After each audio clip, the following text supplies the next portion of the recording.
everybody and welcome back to a brand new video where today the classic Doctor Who reviews are continuing, where this week I'm looking at the brain of Morbius. So yes, this is a story, the penultimate story of season 13 of Doctor Who as we get towards the end of the second season of Tom Baker's Doctor. It's a story that I think is generally pretty well revered by Doctor Who fans. It's very much a play on the classic Mary Shelley novel Frankenstein, with the sort of mad scientist wanting to create a Frankenstein-like monster basically, well, to contain the brain of Morbius, and to finally find the perfect head, of course, is the focus of Solon in this story. For me, although it's generally very highly rated, and I can totally understand why, very much as a fundamental story, I think it is very, very good. Watching it wasn't quite my cup of tea of what I like Doctor Who to be. I've just never been that much of a fan of the kind of more horror-focused Doctor Who stories and focusing on sort of, not necessarily horror, but sort of, I guess Frankenstein is kind of a horror-y sort of novel to an extent. But yeah, just the kind of hammer horror element of the show, although I like a lot of the Philip Hinchcliffe era. This particular story, I hadn't watched it for a very long time, and I just found watching it this time round that it just didn't quite click for me that much, which maybe I was a little bit surprised by, but yeah, it just didn't quite fully, I didn't fully enjoy it as much as some of the previous ones from this season. So yes, this story as a whole focuses on Morbius, a former Time Lord who has essentially been banished because of crimes he committed against the Time Lords, and was supposedly completely destroyed and burned and left, and that's it, his whole body was incinerated. But somehow his brain survived, which this mysterious Sisterhood of Karn can't even believe. But he of course needs a new body, and so Solon, this sort of mad scientist, evil genius type guy, is basically there trying to find the perfect head for Morbius's brain to be placed back into, to top off this bizarre Frankenstein-esque sort of body that's been created with different bits of different people. So yeah, as I say, it very much rips off, doesn't rip off, but uses the ideas from Frankenstein to create a story, which I think is very much not a bad thing.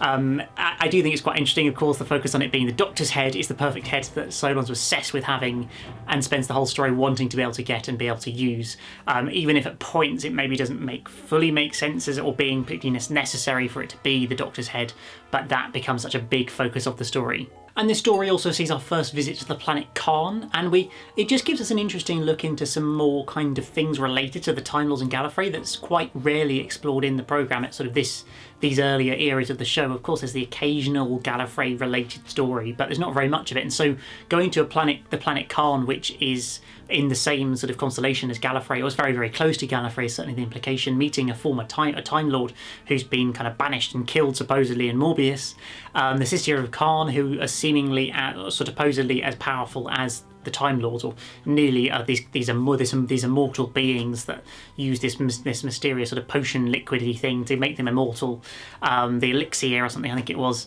and sort of just looking at meeting the Sisterhood of Karn for the first time, who are then brought back with Night of the Doctor and in a few episodes of Series 9 as well. So yeah, there's just a few different things that kind of establish in the show for the first time in this story that are then in much later stories explored as well, which is quite interesting. And of course, some certain faces of the Doctor. So yes, I've got to mention it, of course, the Timeless Children put rather a focus back on this story in one particular scene at the end of episode 4, with the mind-bending sequence between Morbius and the Doctor, where they're sort of basically having a battle of minds, and we see 8 different faces of what are supposedly past incarnations of the Doctor coming up on screen, basically all just production staff because they wanted to save money of it, which was bad and they shouldn't have done that, and they got in trouble for it because you're supposed to use actors if for any sort of acting related role, even if it's just an image. So yeah, they got rather in trouble for that as a production team, but it did of course get canonised by the Timeless Children that these were faces of the Doctor from pre-Hartnell era, which is what they sort of intended, and Philip Hinchcliffe wanted to imply by doing this. That was sort of his feeling and intention behind it, but was never something that really fitted into canon until the Timeless Children made it all canon. And personally, I don't think there's anything wrong with it. I know there's lots of other issues, other debates about the Timeless Children as a whole, but I think that it doesn't really add or take away anything massively from the story. It's just kind of nice that now you don't have to kind of pretend that that didn't happen, or that you just kind of write that scene off. Actually, it perfectly fits in with the canon of the show, which I think is quite cool. This story is noticeable for being, I think, pretty much entirely studio filmed and studio bound in the way it's filmed, which for me sometimes I can find a little bit limiting on the story. It's not a critical feature to have lots of location filming, but I think it can just sometimes add to the scale of the story if it's got a sort of a bit of location footage in there for setting the scene and things like that. And so, as well as the sets were designed, and there were some really, really excellent sets in there, the planet of Karn was a very, very well realised alien planets. I thought in general the castle where Solon and Morbius are is also pretty effective, and the Sisterhood of Karn sort of lair, or whatever you want to call it. I thought the sets themselves were generally pretty well done, and you were sort of reasonably able to kind of buy into believing where you were. But of course there are occasional, I don't know, it just felt like occasionally it could have just been added to if there was some sort of location filming involved with the story as well. But as we all know, budgets were quite difficult with Doctor Who, and often it just wasn't possible back then. In some ways it's not surprising that this story got in trouble with good old Mary Whitehouse and her National Listening Viewers and Listeners Association or something like that, where they basically just say, this is too scary for kids because it's got any sort of violence in it. You cannot be doing this on TV, and she'd love to have a little moan about Doctor Who in this era. But I think there is one scene where it is feels a little bit pushing it to the limit, where you have the character being strangled by Morbius, the sort of Solon's assistant gets strangled towards the end of the story. You see the claw just on his neck and him struggling and then just stopping. And so you've watched a live suffocation, basically, which I thought was pretty brutal, and I'm quite surprised that Doctor Who actually did that. Almost in some ways, I feel like the new show wouldn't show it quite as clearly and visibly as they did back then. So I think that was really quite risky and quite bold to be doing, I think. I do think that Morbius was a reasonably strong, I guess, kind of a villain of the piece, although he was basically just a brain for a lot of this story and isn't really explored until later in episode 2. I thought the voice was so effective and so really piercing, and so kind of the voice of a mad, evil, genius conqueror guy, that's sort of a cult figure who's got such a big following in Secret Circle and things, and his determination to get a body and get back at the Time Lords and take control of the universe and power, and he was so mad. And I just felt it worked really, really well. The scenes were kind of a bit sort of weird and interesting when he does initially end up in the body and is kind of completely out of control, can't speak, and he's kind of wombling around trying to kill people and stuff. It's all a bit slightly a weird, dramatic vibe.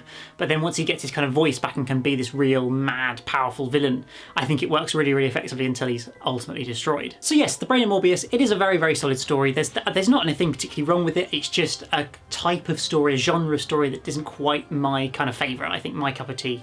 So I did very much enjoy the sort of Morbius stuff, and of course the connections to the new show now as well with this story, although I must confess I thought that it had a bigger role, the Morbius scene, the sort of Morbius Doctor's scene as it were. I thought that was a bigger part of the story. It was a little bit earlier on in the story rather than literally 5 minutes before the end, and only a very brief moment that kind of, just having not watched the story for so long, it kind of got out of my mind about that. And it wasn't particularly a disappointment, it's just sort of something notable, I think. But yes guys, I would love to hear your opinions on this story, particularly as it one that I didn't enjoy so much, when I know a lot of fans generally do. I'd love to hear, if you do enjoy it, why you like it so much.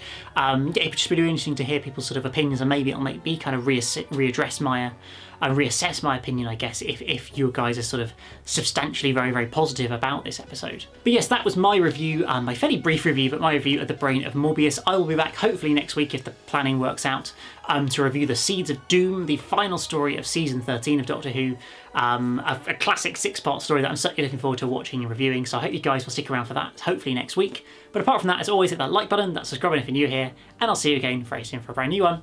Goodbye!